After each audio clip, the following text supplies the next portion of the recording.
un ancla inmutable.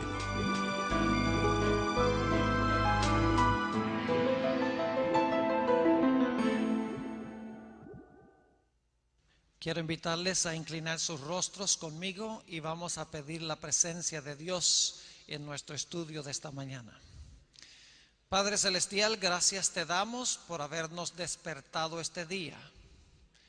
Gracias te damos por habernos dado la vida un día más. Pedimos, Señor, al abrir tu palabra en esta mañana, que nos ayudes a concentrarnos en ella. Ayúdanos a entender el mensaje que tienes para nosotros. Te damos gracias, Señor, por escuchar nuestra oración, pues te lo pedimos en el nombre de Jesús. Amén. Durante el transcurso de esta semana estamos estudiando los mensajes de los tres ángeles de Apocalipsis, el capítulo 14 y los versículos 6 al 12.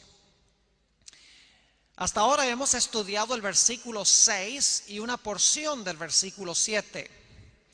El versículo 6 dice: vi volar por en medio del cielo otro ángel que tenía el evangelio eterno para predicarlo a los moradores de la tierra, a toda nación, tribu, lengua y pueblo, diciendo a gran voz: temed a Dios y dadle gloria, porque la hora de su juicio ha llegado. Y adorad a aquel que hizo el cielo y la tierra y el mar y las fuentes de las aguas. El mensaje de este primer ángel tiene el propósito de preparar a un pueblo para la segunda venida de Jesús. Tiene el propósito de preparar a un pueblo para pasar victoriosamente por el juicio divino que se está realizando ahora en el cielo. Hay tres imperativos en este versículo. Dice: temed a Dios, dadle gloria, adorad al Creador. Es decir, Dios quiere que nosotros hagamos esto en preparación para la segunda venida de Jesús. Ahora, anoche hablamos sobre lo que significa temer a Dios. Significa tenerle un intenso respeto, reverencia, veneración profunda que nos lleva a obedecer cada requisito de Dios por amor a Él. En esta mañana queremos estudiar otra frase. La frase: dadle gloria. El mandato de Dios de que debemos darle gloria. Antes de entender lo que significa darle gloria a Dios, necesitamos entender en primer lugar qué es la gloria de Dios. Porque la gloria que nosotros le damos a Dios es la gloria que recibimos de Dios y le devolvemos a Él. Así que no podemos saber qué significa darle gloria a Dios, al menos que comprendamos qué es la gloria de Dios. Así que vamos a mirar por unos momentos, al comenzar nuestro estudio de esta mañana, qué es la gloria de Dios. Ahora, cuando yo menciono esa frase, gloria de Dios, probablemente surgen en nuestras mentes pensamientos de una luz deslumbrante, de una luz radiante, y pensamos que posiblemente esa es la gloria de Dios. Como cuando Dios se manifestó en el monte Sinaí. Dice que se manifestó en Éxodo 19 con truenos y con relámpagos y con voces y con el sonido de trompeta y con un terremoto impresionante. Pensamos de eso como la manifestación de la gloria de Dios. Pero en la Sagrada Escritura hay otra dimensión de la gloria de Dios, que es la que se está enfatizando en Apocalipsis 14 y el versículo 7. No es esa luz deslumbrante, esa luz radiante que cuando la gente ve esa gloria cae como muerta. Es otro tipo de gloria, y la Biblia presenta esto en todas sus dimensiones. Quisiera invitarles a ir conmigo a Éxodo, el capítulo 33 y el versículo 18. Éxodo, el capítulo 33 y el versículo 18. Aquí Moisés se encuentra en la cumbre del monte Sinaí en comunión con Dios. Y Moisés le hace una petición muy peculiar a Dios mientras está allá en comunión con él. Noten lo que dice Éxodo 33, 18.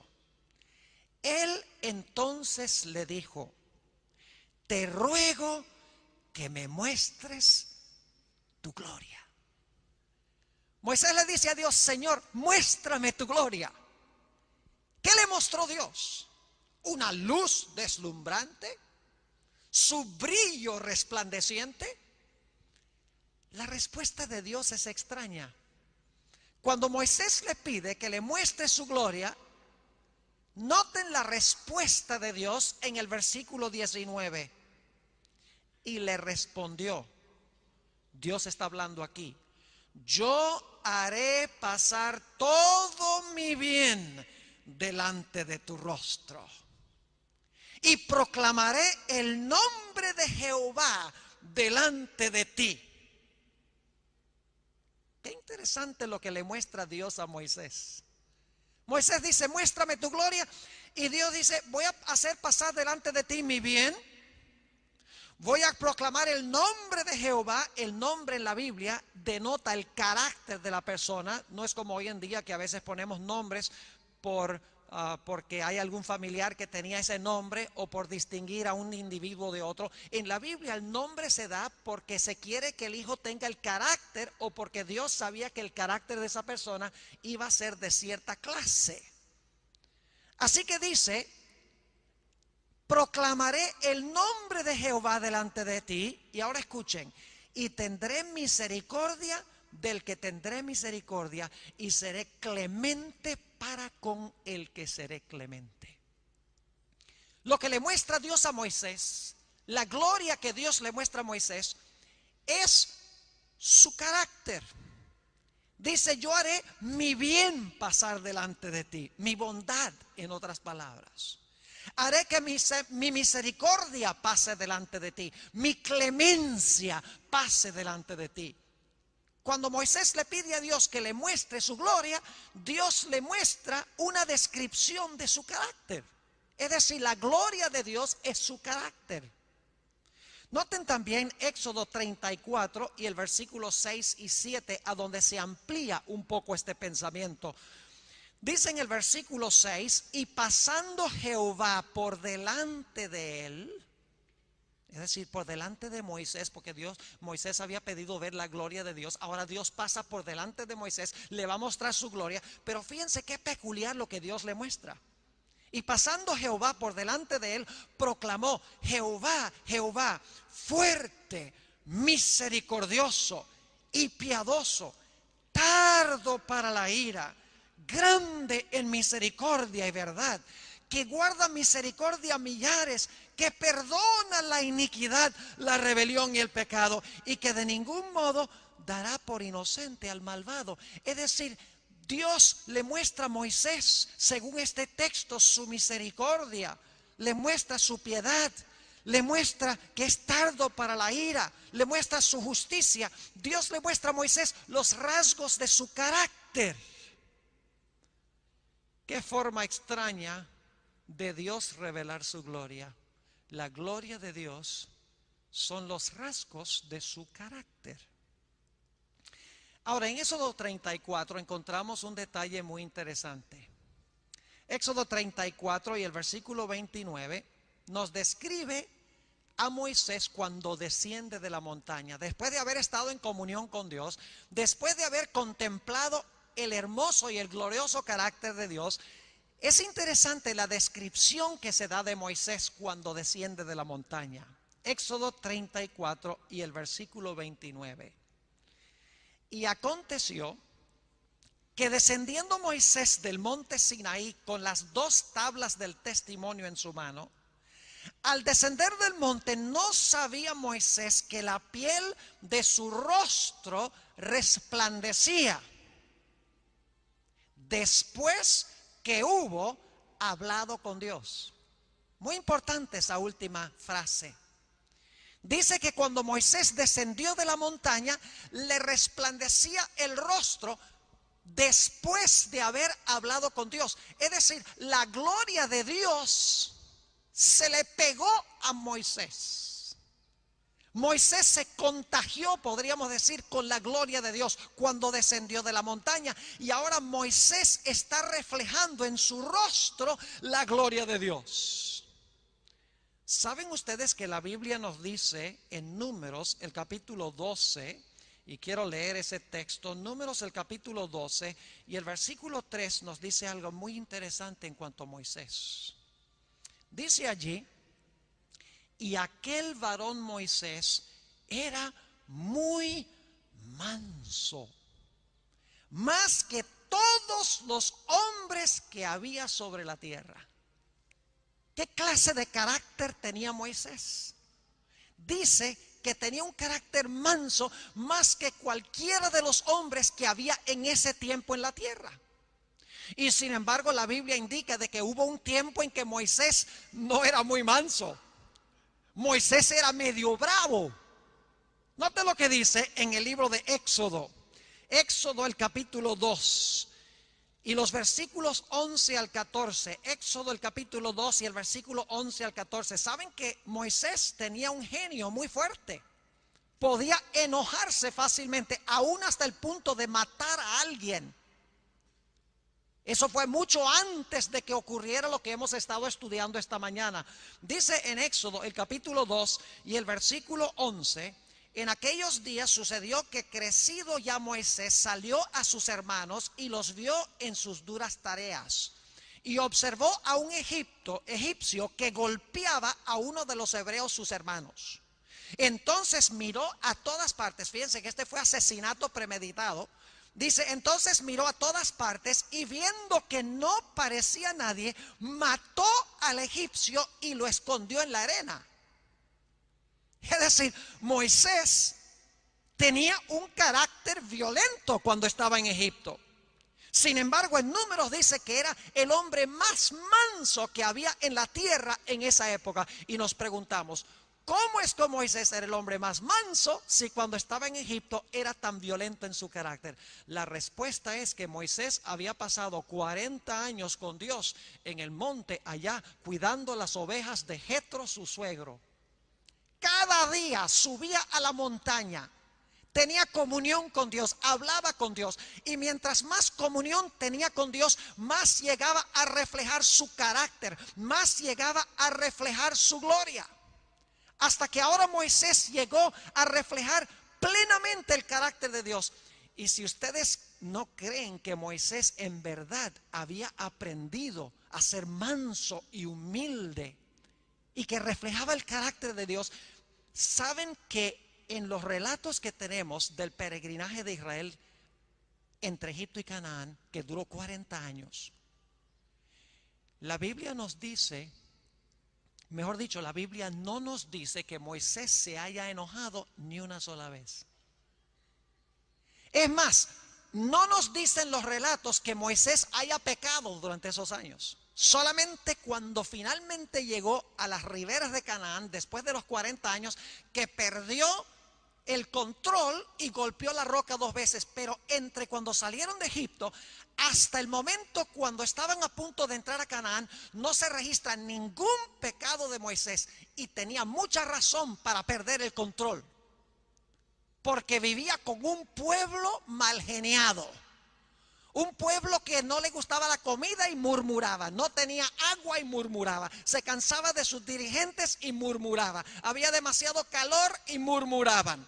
Y cada vez que el pueblo probaba la paciencia de Moisés, Moisés decía, está bien, permítame ir a consultar con el Señor para ver qué vamos a hacer.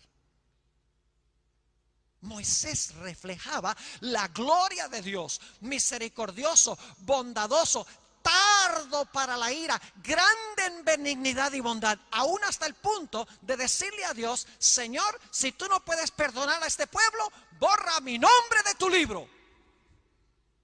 Así era el carácter de Moisés. Esa era la gloria que se veía en el rostro de Moisés. Moisés había estado en el monte con Jesús Y ahora la gloria de Jesús la reflejaba Moisés en su vida. Pero ¿saben algo? Moisés es un símbolo de Jesús. No debemos mirar a Moisés. Moisés es un tipo, es una ilustración, es un símbolo para que podamos entender la gloria en el rostro de Jesús. Vayan conmigo al Evangelio según San Juan, el capítulo 1 y el versículo 14. San Juan, el capítulo 1 y el versículo 14. Es un texto muy bien conocido que está hablando de la encarnación del Señor Jesucristo. Y dice allí en Juan 1 y el versículo 14, y aquel verbo fue hecho carne y habitó entre nosotros. Y vimos su gloria, gloria como del unigénito del Padre, lleno de gracia y de verdad. Gracia, verdad, dos características del carácter de Dios. Dice que vimos la gloria de Jesús, la gloria de su Padre, según dice esto, porque dice que es el unigénito del Padre. Vimos su gloria. La gloria de Jesús no era una luz deslumbrante. La gloria de Jesús era la gloria del carácter de su Padre reflejado en él. Vamos a notar eso en 2 de Corintios, el capítulo 4.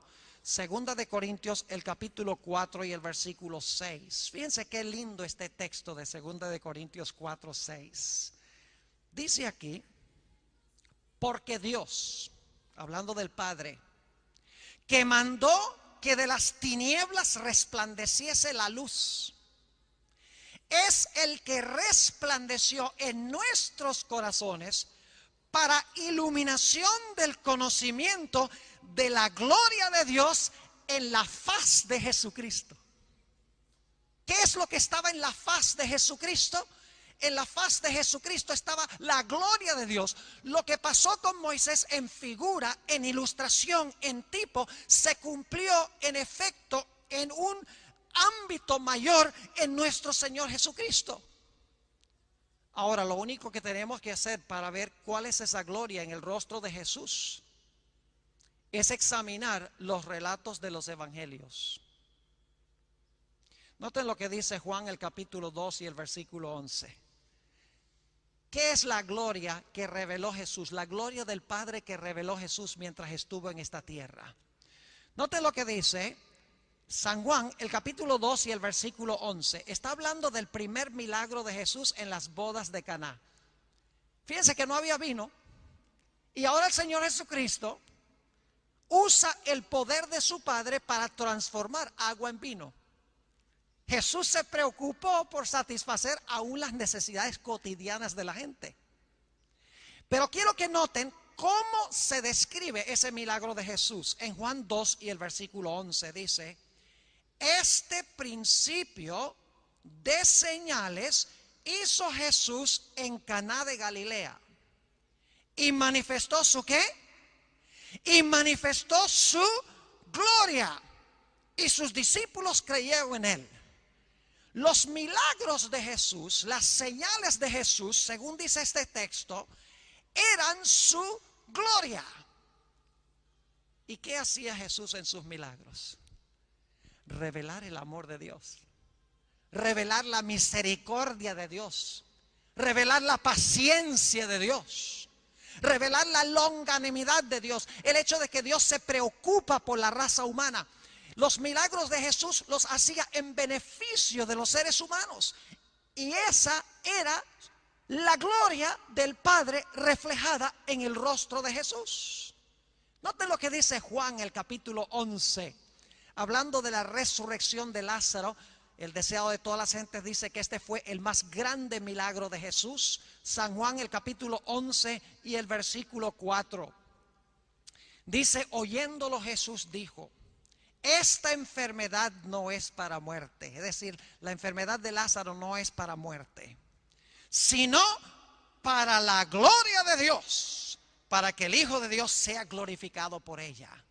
Es decir, la resurrección de Lázaro reveló la gloria de Dios el Padre en Jesús.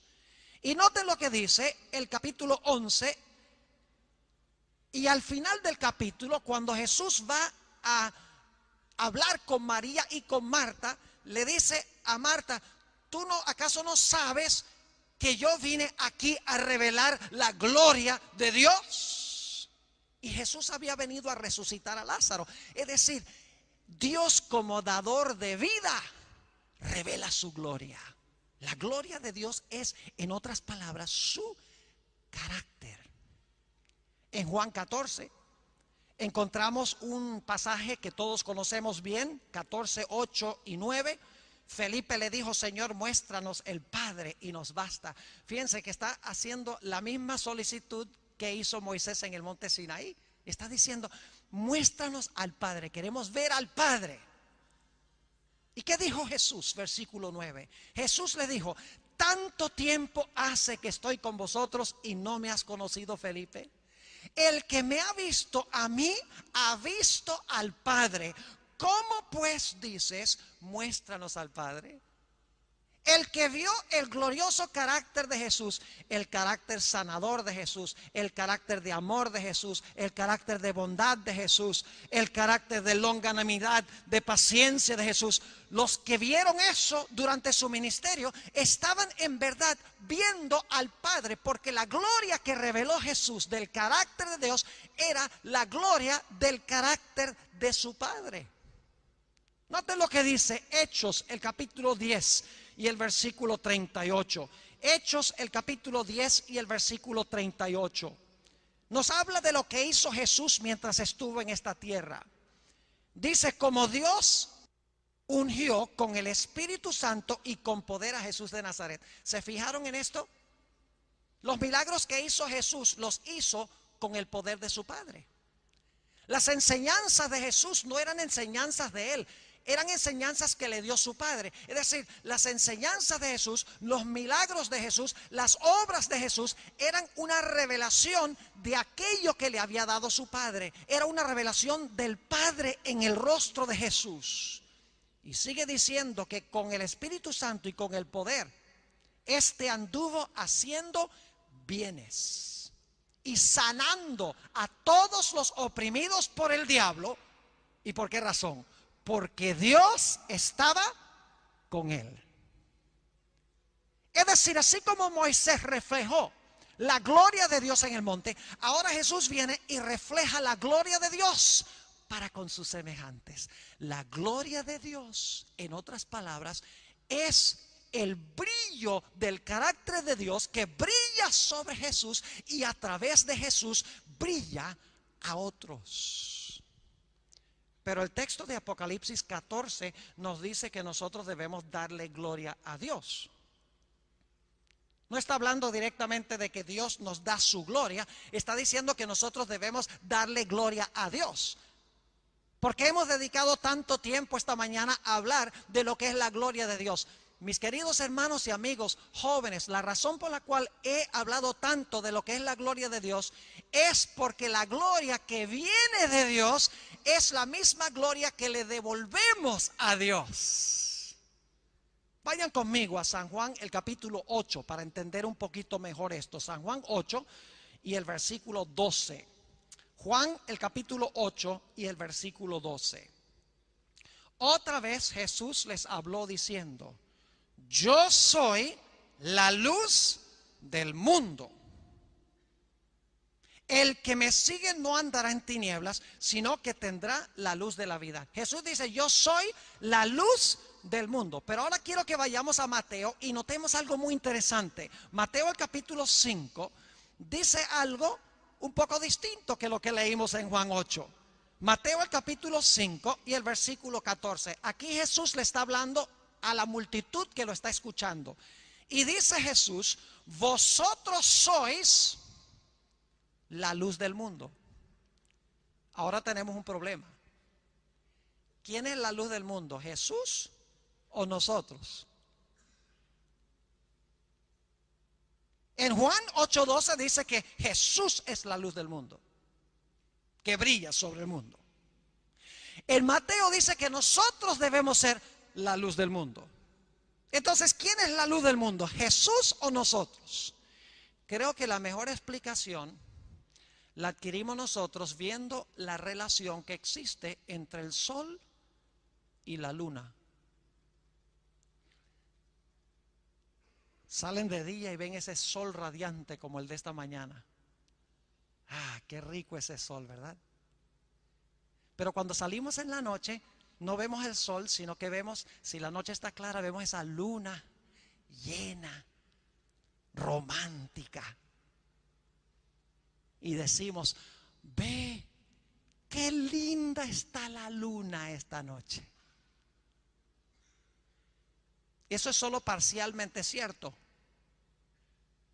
¿De dónde viene la luz de la luna? La luz de la luna no es propia. La luz de la luna viene ¿de dónde? Del sol. Entonces lo que hay que decir en la noche es, ay, qué lindo está el sol esta noche. Porque la luz de la luna es la luz del sol. La luna glorifica al sol, recibe la luz del sol y luego entonces la gente, sabiendo que la luz de la luna viene del sol, entonces la luna glorifica al sol porque recibe su luz de ella, y luego la luna proyecta la luz que recibe al planeta Tierra. Jesús es el sol y nosotros somos lunas. Jesús es luz original. Jesús brilla en su carácter sobre nosotros. Y luego nosotros, al recibir su luz, proyectamos esa luz a nuestros semejantes. Proyectamos su carácter a nuestros semejantes. Y cuando los semejantes ven esa luz que nosotros estamos proyectando, no dicen, ay, ve qué bueno es el pastor Bor, qué bueno es el doctor Schultz, qué bueno es este, qué bueno es aquel. No dicen eso. Dicen, ve, qué gran Dios sirve el pastor Bor. Porque en realidad la luz que la luna recibe, la luz proyecta a la tierra, y en la tierra se sabe que la luz original vino del sol. La gloria no es para la luna, la gloria es para el sol. Ahora volvamos a Mateo 5 para que se fijen en lo que estoy diciendo. Mateo 5 y el versículo 14 dice, vosotros sois la luz del mundo. Una ciudad asentada sobre un monte no se puede esconder. Vamos al versículo 16. Así alumbre vuestra luz delante de los hombres, para que vean vuestras buenas obras. ¿Qué es la luz que debemos brillar? ¿Qué es la luz? ¿Nuestras qué? Nuestras buenas obras, para que vean vuestras buenas obras. Y ahora escuchen la última parte del versículo, muy importante. Para que vean vuestras buenas obras y glorifiquen a vuestro Padre que está en los cielos. ¿Lo captaron? Cuando nosotros revelamos el carácter de Dios, la gloria de Dios, y la gente ve ese carácter en nosotros, inmediatamente lo que la gente va a hacer es glorificar a Dios. Y por esa razón, cada vez que Jesús hacía un milagro, la gente no decía, ay, qué bueno es este hombre, mire, nos hizo el milagro. Dice la Biblia que cuando Jesús hacía los milagros, la gente glorificaba a Dios, porque veían la gloria de Dios reflejada en Jesús. Es decir, que lo que nos está enseñando la Sagrada Escritura es que la gloria que nosotros debemos darle a Dios es en realidad reflejar la gloriosa luz de su carácter al mundo que Él nos ha dado en nuestra vida. Le devolvemos a Él la gloria que Él nos ha dado haciendo buenas obras, y así la gente cuando ve las buenas obras dice, el pastor Borsi sirve un gran Dios. ¿Están entendiendo lo que estoy diciendo? Es decir, darle gloria a Dios significa reflejar su carácter de bondad, misericordia, amor, justicia, longanimidad, paciencia. Rasgos de carácter que vienen de Él. ¿Saben ustedes por qué el Señor Jesús era capaz de revelar esos rasgos de carácter? Porque al igual que Moisés, pasaba largos ratos en comunión con su Padre. En San Marcos, el capítulo 1 y el versículo 35, encontramos una descripción de los hábitos devocionales del Señor Jesús. Hacía lo mismo que Moisés. Pasaba horas y horas en comunión con su padre. Y cuando pasaba horas con su padre, llegaba a ser como él.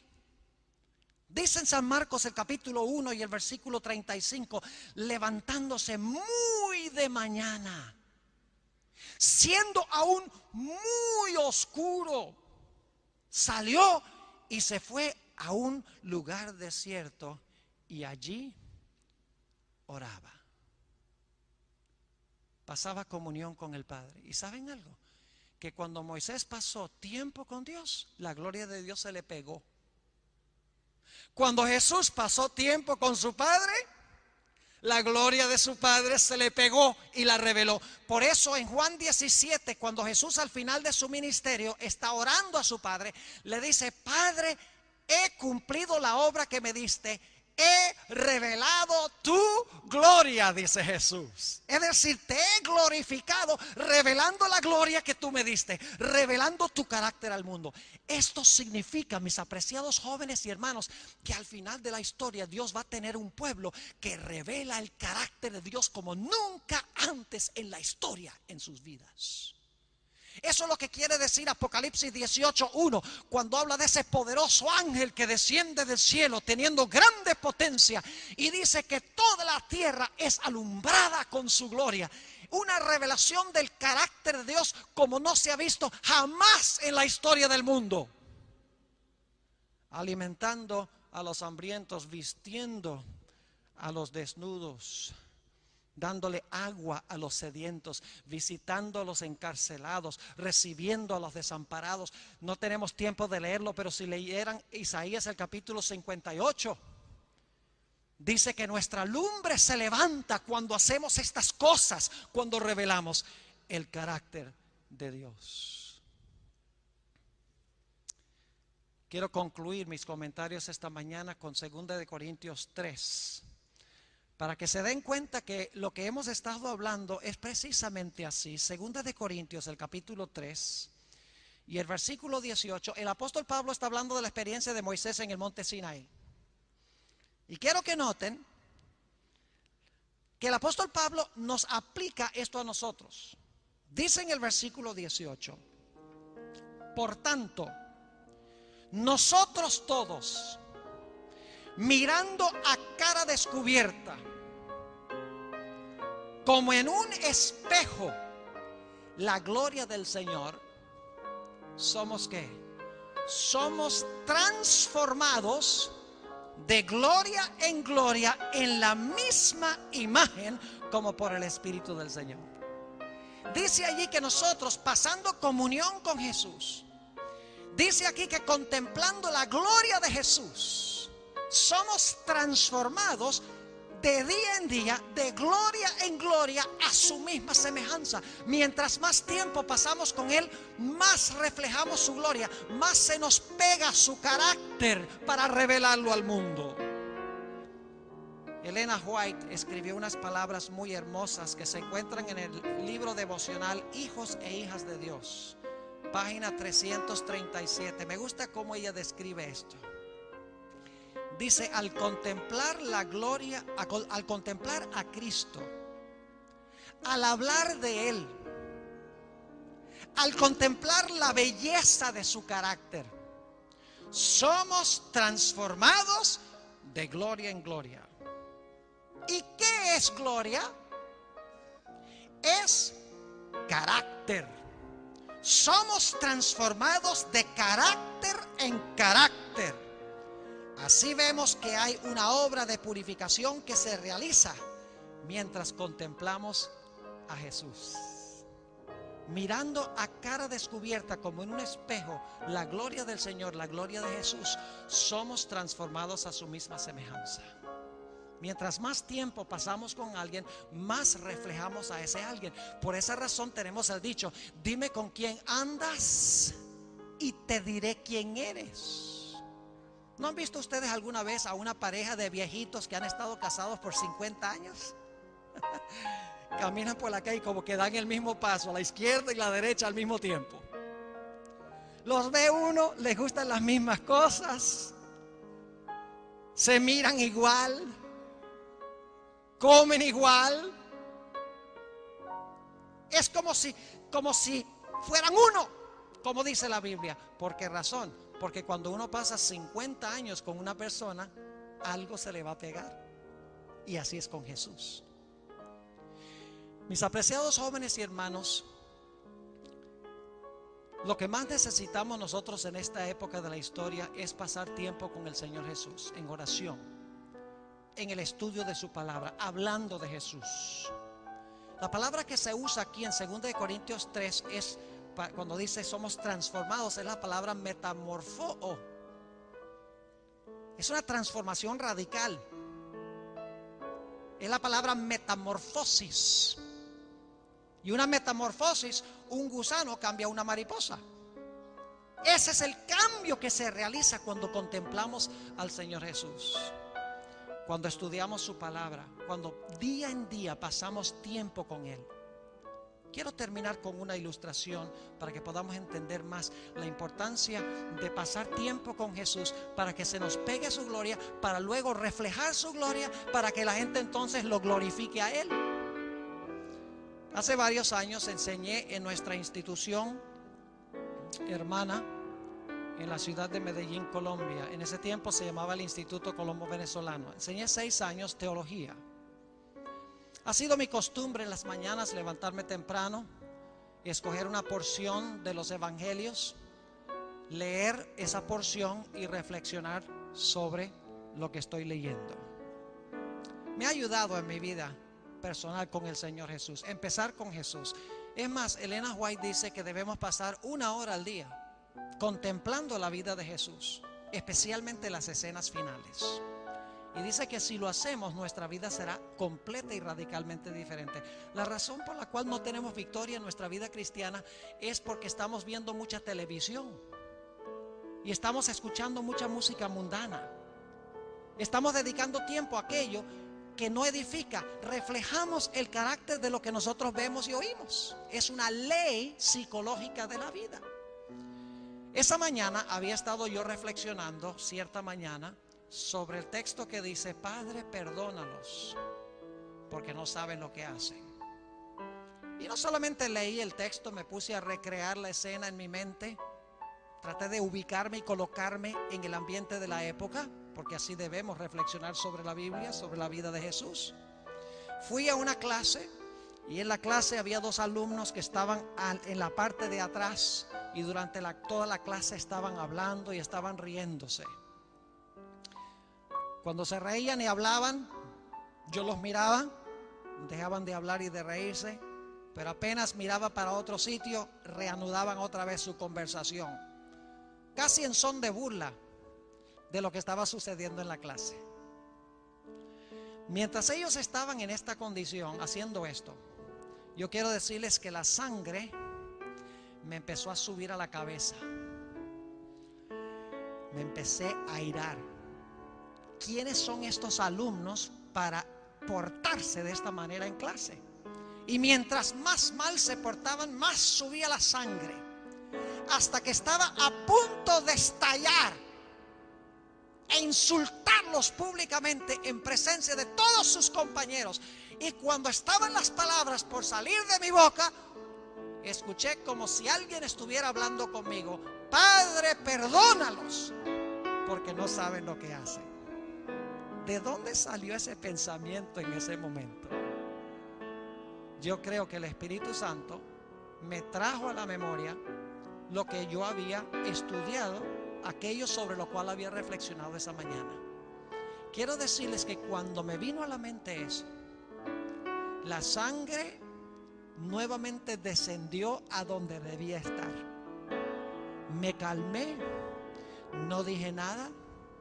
Al final de la clase, muy pacífica y serenamente, hablé con los 2 alumnos y se resolvió el problema. Así es que llegamos a reflejar el carácter de Jesús, pasando tiempo con Él en oración, en estudio de su palabra y en testificación a los demás. Yo quiero preguntar en esta mañana: ¿cuántos de los presentes quieren decirle al Señor Jesús: Señor, yo quiero que tú grabes tu carácter hermoso, tu carácter bello en mí. Yo quiero pasar ese tiempo contigo para que cuando la gente vea el reflejo de tu carácter en mi vida, puedan decir: yo quiero servir a ese Dios que sirve este hermano, que sirve esta hermana. ¿Desea usted en esta mañana que Dios escriba su carácter? Levante la mano si ese es el deseo de tu corazón en esta mañana. Gloria a Dios. Oremos. Padre Celestial, sabemos, según el libro de Apocalipsis, que tu pueblo al final de la historia, toda una generación de tu pueblo, va a revelar tu carácter en toda su gloria. Y que el mundo va a ver cuán maravilloso eres tú. Pero Señor, antes que tu pueblo pueda glorificarte de esa forma, necesitamos nosotros recibir ese carácter. Necesitamos pasar tiempo con Jesús. Necesitamos meternos dentro de tu palabra. Necesitamos orar. Necesitamos hablar a otros de lo que Jesús ha hecho en nuestra vida. Y de esta manera experimentar un cambio en nuestro ser. Tú has visto, Señor, las manos levantadas en esta mañana. Te ruego, Señor, que tú suplas cada anhelo de cada corazón sincero. Oh, Señor, te pido que nos des tu carácter hermoso y glorioso.